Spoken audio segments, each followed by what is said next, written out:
Asalamu alaykum. Bwana Yesu asifiwe.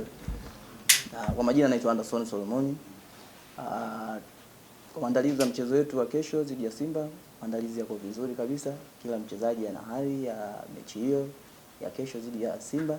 Najua Simba ni timu kubwa, lakini unapokuwa uwanjani basi kila mchezaji naye anaonyesha ukubwa wake, kwa sababu wote tupo tunapambania kitu kimoja. Kwa hiyo mimi niwaondoe hofu mashabiki wetu, siku ya kesho wajitokeze tu kwa wingi katika mchezo huo, basi naamini matokeo mazuri yatakuja.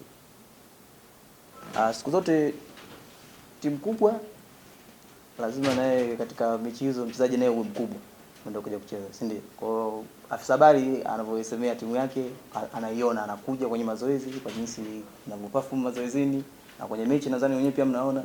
Kwa hiyo naamini mechi ya kesho haitakuwa rahisi, mechi itakuwa ngumu. Kwa hiyo sisi tunaheshimu Simba kwa ukubwa wake, lakini unapokuwa uwanjani kwenye kucheza na yeye mchezaji, kila mtu anatamani kuonyesha naye ukubwa wake ili naye awe mkubwa. Kwa hivyo tu kwa wachezaji wote iko vizuri tu, wala haina shida, kwa sababu bosi hapo ameshatuandaa. Kwa hiyo tunajua tunaenda kukutana na timu ambayo ina wachezaji wazuri, ni timamu. Na sisi pia tunaenda kukutana na sisi pia kama wachezaji tuna utimamu huo kwenda kukutana na timu kubwa ambayo tunajua kila kitu katika mchezo wa kesho. Kwa hiyo kila mchezaji anajua akili yake ameseti vipi kuelekea mchezo wa kesho, na kila mtu ana hari ya mchezo huo. Na timu nayo yenye ulinzi bora, basi Dodoma Jiji nayo pia. Kwa mtafanya vizuri. Na mimi mwenyewe pia sinikiwepo.